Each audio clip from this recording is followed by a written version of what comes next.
তার মানে তুই চাচ্ছিস ওই মানুষটা তোর সামনে আসুক? আমি চাই সে আরো অনেকদিন আড়ালে থাকুক। আমি তাকে দেখার জন্য, তার বুকে মাথা রাখার জন্য ব্যাকুল হয়ে যেতে চাই।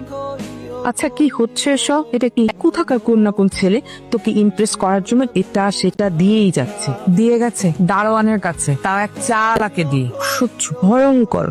আমার কবুতর আমাকে দিয়ে যাও। হেই মহান প্রেমিক, কবে দেখা হবে আমাদের? তুমি কি সত্যিই মানুষ নাকি অন্য কেউ? সত্যিই তো গুড লাক রে অনন্যা, এমন একজন মানুষ বোধহয় প্রত্যেকটা মেয়েরই স্বপ্ন। আচ্ছা, তুই কি কোনোভাবে বুঝতে পারছিস যে ওই মানুষটাকে? বুদ্ধ একটা। যদি পারতাম তাহলে তো ওকে চাপতে ধরতাম আর বলতাম, মেরি জান অনেক হয়েছে, এবার থামো।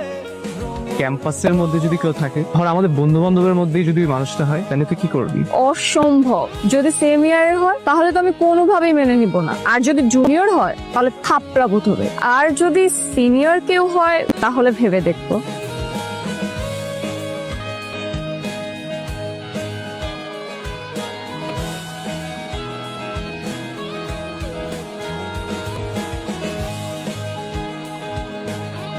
আমি না আসলে বুঝতেছি না, আমি কিভাবে অনন্যারে বুঝাবো যে আমি সেই মানুষটা। আমি কিভাবে ওর সামনে গিয়ে দাঁড়াবো? টাকার উপর টাকা চড়াইতেছো, ওই মেয়ের পিছনে সময় নষ্ট করতেছো, তো তুমি তার বুঝতে দিবা না যে তুমি তার সেই মানুষ? কিন্তু ভাই, আমি তো জানি ও সেম ইয়ারে কারোর সাথে রিলেশনশিপে যাবে না। এখন এটা জানার পর আমি কিভাবে ওর সামনে গিয়ে দাঁড়াই? আর তুমি নিজে না বলতে পারলে তোমার বন্ধু বান্ধবকে দিয়ে বলাও। কিন্তু ভাই, আমি যে অনন্যারে পছন্দ করি এটা তো ওর বন্ধু বান্ধব কেউ জানে না, আমি কাউকে বুঝতে দিই নাই। আরে মিয়া, তুমি অন্য কারো বুঝতে না দিলে অন্তত যারে তুমি পছন্দ করো তার তো তোমার বোঝাইতে হবে না? আকারে ইঙ্গিতে যেমনি হোক তোমার তার বোঝানো লাগবে না?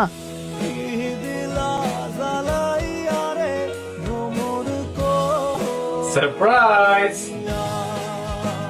আরে সুমন ভাই, আপনি? This is for you. তার মানে এই যে এতদিন খরগোশ, কবুতর, লাভবার্ড, লাল গোলাপ, শাড়ি, চুড়ি, টিপ, এই সব কিছু আপনি দিয়েছেন? সুমন সেনার কে পাঠাবে? তার মানে তোর ওই কাজিনটা তোকে ইমপ্রেস করার জন্য এতদিন ধরে এত কিছু করে গেল? তো আর কি বলছি, আমি ভাবতেও পারিনি জানিস। সবসময় আমাদের দুই পরিবার চেয়েছে আমাদের মধ্যে বিয়ে, কিন্তু আমি কখনো এই ব্যাপারটাকে পাত্তা দিইনি।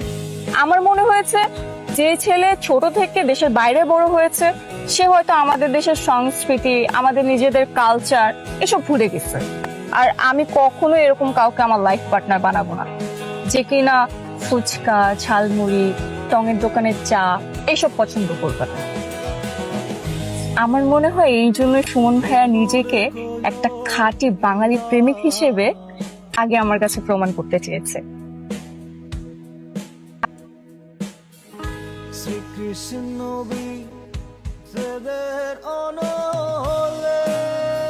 আমরা যেটা করছি অনন্যার ভালোর জন্যই করছি। অনন্যা ছোট মানুষ, ও না বুঝে ভুল করে ফেলতেই পারে। কোনোভাবেই যেন অনন্যার কাছে সত্যিটা প্রকাশ না করে। আমি বলছিলাম কি, তুমি আমার মেয়েটাকে বিয়ে করে ওকে সাথে নিয়ে বিদেশে চলে যাও। সবকিছু বাদ দাও। আমরা যারা নিম্ন মধ্যবিত্ত পরিবার থেকে আসছি না, আমাদের জন্য প্রেম ভালোবাসা মানেই। মন দিয়ে লেখাপড়া করো, বাবা মায়ের স্বপ্ন পূরণ করো। আচ্ছা আচ্ছা, শোনো, বিয়ের 7 দিন আগে থেকে কিন্তু সবাইকে অ্যাক্টিভ থাকতে হবে। হ্যাঁ, অনেক কাজ, তো সবাই যার যার দায়িত্ব নিয়ে কাজগুলো করে ফেলবা, কোনোভাবেই মিস আউট করা যাবে না, ঠিক আছে? ঠিক আছে। ভাবি ভাবি, কে? তোর কোনো খোঁজ নেই কেন? তোকে ক্লাসেও দেখা যাচ্ছে না, তুই ফোনও রিসিভ করতেছিস না, ফেসবুক, মেসেঞ্জার, হোয়াটসঅ্যাপ কোথাও তোকে পাওয়া যাচ্ছে না। কি হয়েছে তোর? শরীর টরীর ঠিক আছে তো? আগে এটা আমাকে বল। না না, এমনিতেই আমি একটু বাসায় গেছিলাম, সো ফোনটা ওরকম ইউজ করা হয়নি, এই জন্য তোদের কারো টেক্সট দেখি নাই। তোরা থাক, আমার একটু যাইতে হবে, বুঝছোস?